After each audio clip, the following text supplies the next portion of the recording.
அன்பார்ந்த ஆத்மபந்து அன்பர்களே, அனைவருக்கும் வணக்கம். நீங்கள் எங்களுக்கு வழங்கி வரும் அனைத்து ஆதரவுக்கும் மிக்க நன்றி. இன்னும் சப்ஸ்கிரைப் செய்யாதவர்கள் சப்ஸ்கிரைப் செய்து உங்கள் நண்பர்கள் மற்றும் உறவினர்களுடனும் பகிர்ந்து கொள்ளவும்.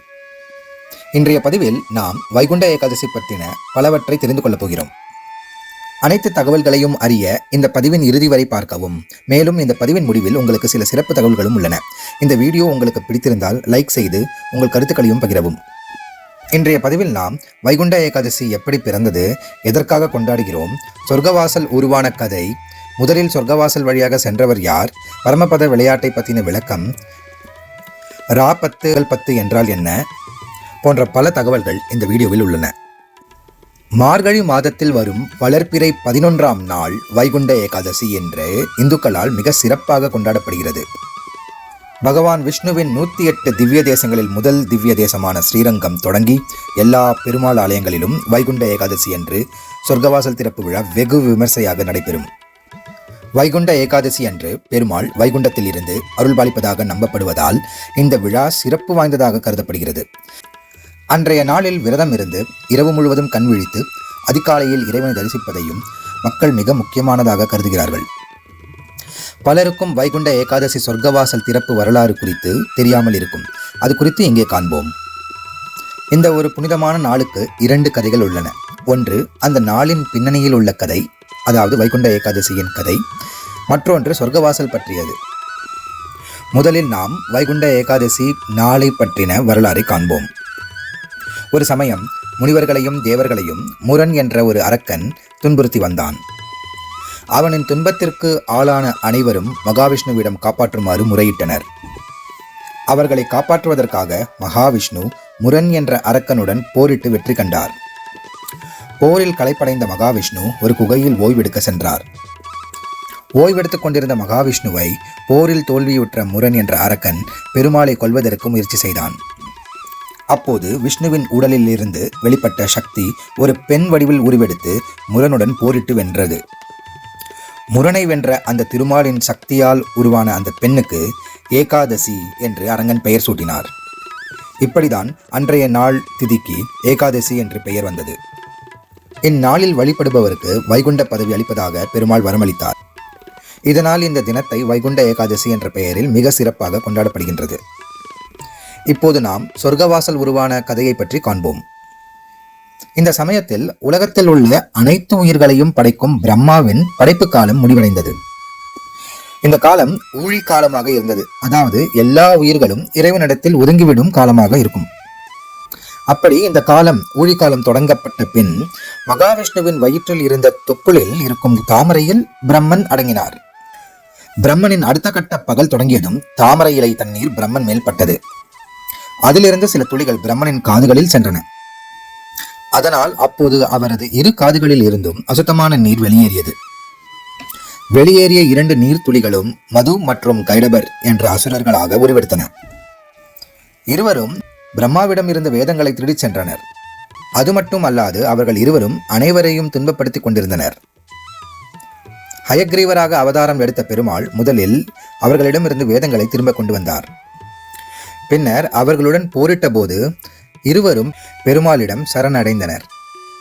அந்த இரட்டையர்கள் இருவரும் எப்போதும் உங்களிடம் இருக்க வேண்டும் என கோரிக்கை விடுத்தனர். பெருமாளும் அவ்வாறாகவே ஆகட்டும் என்று வரத்தை அருளினார். அசுரர்கள் கெட்டவர்களாக இருந்தாலுமே வைகுண்ட ஏகாதசி திருநாளில் திருவரங்கத்தின் வடக்கு வாசல் வழியாக உங்களை தரிசிப்பவர்களுக்கு செய்த அனைத்து பாவங்களையும் நீக்கி முக்தி அளிக்க வேண்டும் என அவர்கள் கேட்டுக்கொண்டனர். இதன் காரணமாகவே தான் வைகுண்ட ஏகாதசி சொர்க்கவாசல் உருவானது. பெருமாளுக்கு மதுசூதனன் என்ற பெயரும் வந்தது. இப்போது பகல் 10 ரா10 என்ற விளக்கத்தை காண்போம். பெருமாள் கோயில்களில் வைகுண்ட ஏகாதசி விழா பகல் 10 ரா10 உற்சவமாக சிறப்பாக நடைபெறுகின்றன. ரா10 முதல் நாள் பரமபத வாசல் சந்நிதி திறப்பு விழா நடைபெறுகிறது. இந்த கலியுக காலத்தில் நம்மாழ்வாருக்கு முன்பு வைகுண்டத்திற்கு சென்றோர் எவரும் இல்லாததால் வைகுண்டத்தின் வாசல் மூடப்பட்டிருந்தது. நம்மாழ்வார் முக்தியடைந்த நாள் அன்று இந்த வைகுண்ட வாசல் திறக்கப்பட்டது. இதனை அறிந்த நம்மாழ்வார் பெருமாளிடம், பகவானே, எனக்கு மட்டும் வைகுண்ட வாசல் திறந்திருந்தால் போதாது, என்னை தொடர்ந்து பல பக்தர்கள் உங்கள் மீது பக்தி செலுத்துவார்கள். அந்த பக்தர்களுக்காகவும் வைகுண்ட வாசல் திறக்கப்பட வேண்டும் என்று வேண்டிக் கொண்டார். ஆகவே நம்மாழ்வாரின் வேண்டுகோளை ஏற்ற பெருமாள் மார்கழி மாத சுக்லபட்ச ஏகாதசியில் சொர்க்கவாசல் திறக்க வழி செய்தார். அந்த நாள் தான் வைகுண்ட ஏகாதசியாக சொர்க்கவாசல் திறப்பு விழாவாக அனுசரிக்கப்படுகிறது. இதுவரையில் நாம் வைகுண்ட ஏகாதசி எப்படி பிறந்தது, எதற்காக கொண்டாடுகிறோம், சொர்க்கவாசல் உருவான கதை, முதலில் சொர்க்கவாசல் வழியாக சென்றவர் யார் போன்ற பல விஷயங்களை கேட்டறிந்தோம். இப்போது பரமபத விளையாட்டை பற்றின விளக்கம். மார்கழி மாதம் மட்டுமின்றி மாதந்தோறும் வரும் ஏகாதசிகள் ஒவ்வொன்றுக்கும் தனித்தனி பெயரும் அதற்குரிய சிறப்பும் உண்டு. இந்த 24 ஏகாதசி நாட்களிலும் விரதம் இருக்கலாம். இப்போது சொல்லப்பட்ட 24 ஏகாதசிகளில் மார்கழி மாத ஏகாதசி மட்டுமே மோட்ச ஏகாதசி அல்லது வைகுண்ட ஏகாதசி என்று போற்றப்படுகிறது.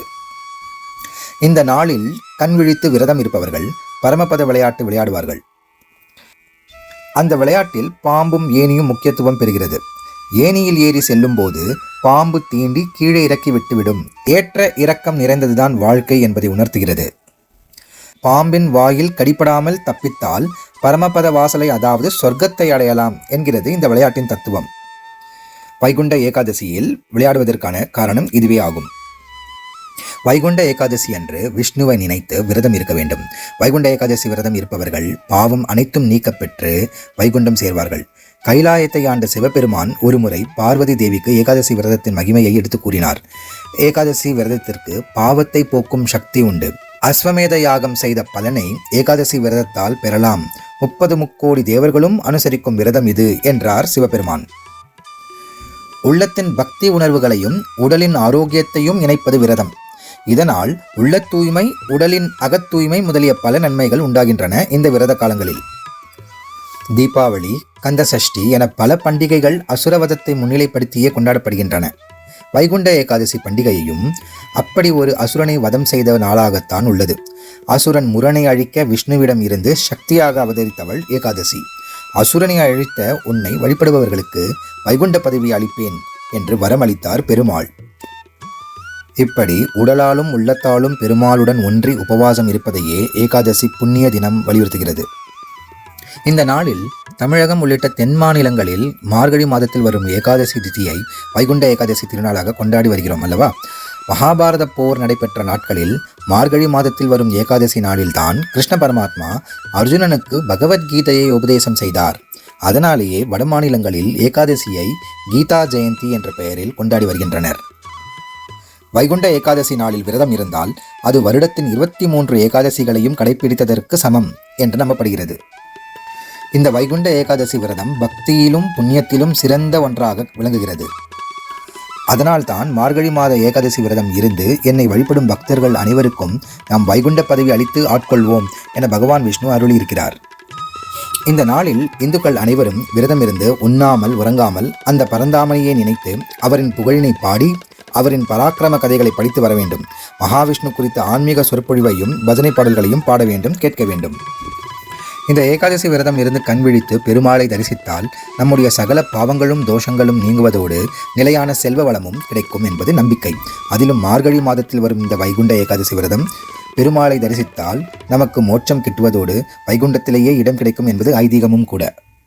இந்த நன்னாளில் அதிகாலையில் குளிர்ந்த நீரில் குளித்து முடித்து அருகிலுள்ள பெருமாள் கோவிலுக்கு சென்று பரமபத வாசல் எனப்படும் சொர்க்கவாசல் திறக்கப்படும் போது நாமும் அதன் வழியாக சென்று பெருமாளை தரிசிக்க வேண்டும். அப்படி செய்தால் நமக்கு மோட்சம் கிடைப்பதோடு நிச்சயம் வைகுண்டத்தில் இடம் கிடைக்கும் என்பது ஐதீகம். வைகுண்ட ஏகாதசி நாளில் மட்டும் சொர்க்கவாசல் திறப்பது ஏன், பிற நாளில் சொர்க்கவாசலை மூடியிருப்பது ஏன் என்ற பல கேள்விகளுக்கு நாம் இப்போது பதில் தெரிந்து கொண்டோம். இத்துடன் இந்த பதிவு முடிவடைகிறது. உங்களின் ஆத்மாவிற்கு பயனுள்ளதாக அமையும் மேலும் சில தகவல்களுடன் மற்றொரு பதிவோடு உங்களை மீண்டும் சந்திப்போம். உங்கள் கருத்துக்களை பகிர்ந்து கொள்ளுங்கள். மற்றும் ஏதேனும் குறிப்பிட்ட தகவலை பற்றி நீங்கள் கேட்க விரும்பினால் அதனை கமெண்ட் செக்ஷனில் எங்களுக்கு தெரியப்படுத்துங்கள். நாங்கள் ஆராய்ந்து விவரங்களை உங்களுக்கு வழங்குவோம். நன்றி, வணக்கம்.